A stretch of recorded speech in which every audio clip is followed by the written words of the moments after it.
Just 12 years ago in 2006 marked the 200-year anniversary since the death of the Holy Roman Empire, one of the longest existing empires in world history. I say empire in air quotes because the history of the Holy Roman Empire and the way it operated is incredibly complicated, and calling it an empire is actually fairly controversial, and so is calling it Roman, and so is calling it holy. So if you're curious about a little imperial backstory, I encourage you to go check out WonderWhy's video about the subject after this one, since we're doing a collab on it. Anyway, what would the world look like if the Holy Roman Empire was, for whatever reason, resurrected today? If the empire's borders were recreated at the height of the historical imperial territory in 1155, then the empire would encompass practically all of modern-day Germany, Austria, Switzerland, the Czech Republic, Slovenia, Luxembourg, and the Netherlands, while also occupying territory taken from Belgium, France, Italy, Croatia, Poland, and Russia, territory from 13 total countries. Figuring out where the capital city of this empire would be is pretty difficult, since the historic empire never actually had one and was usually just based on where the current emperor was residing. If the old government of the empire came back into modern day, it would mean that the emperor would be an elected office. Maybe the citizens would elect this person or a group like the Electoral College would, but either way, the 10 biggest cities in the empire would be mostly concentrated in Germany and Italy, with the top 5 biggest being Munich,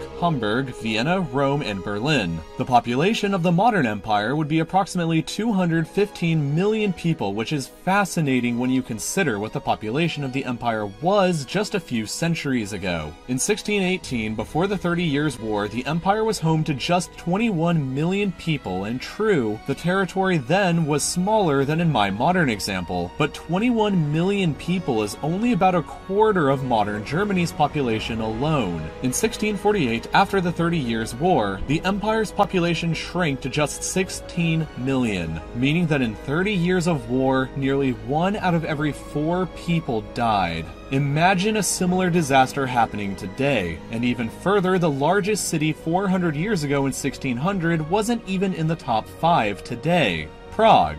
Prague's population then was just 100,000 people, and Vienna's was only 50,000. Vienna today has nearly 2 million, so the numbers of people living inside the imperial borders has definitely grown in the centuries since. But what about the demographics of that population? It's probably changed a little, but it's still dominated by the Germans and the Italians. Here's the empire's modern ethnic diversity, where you can clearly see the percentage of Germans, Italians, and French. And then here's the linguistic diversity for you to compare that to, which looks pretty similar, with the German, Italian, and French languages being unsurprisingly the most spoken. While those are probably pretty similar to how they used to be, the religious composition of the modern empire is certainly radically different. Christians only make up 58% of the modern empire's territory, split between 45% Catholics and 13% Protestants. Non-religious people and atheists make up the next largest bloc at a massive 33% of the population, while Muslims make up what is certainly another large increase from hundreds of years ago at 3% of the current population. The modern Holy Roman Empire would also have an enormous economy with a nominal GDP of $9.232 trillion US, mostly owing to wealthy areas like Germany, the Netherlands, Belgium, and northern Italy. This makes the empire the 3rd largest economy in the world, beating out Japan, but staying just behind China. This huge economy and population also means the imperial military would be quite formidable, with a budget of $109 billion and an active force of 694,000 soldiers with an additional million in reserves. That's the world's 6th largest standing army, ahead of South Korea, and the 3rd largest budget. But that budget is only about half of what the current European Union combined spends on defense, about $200 billion.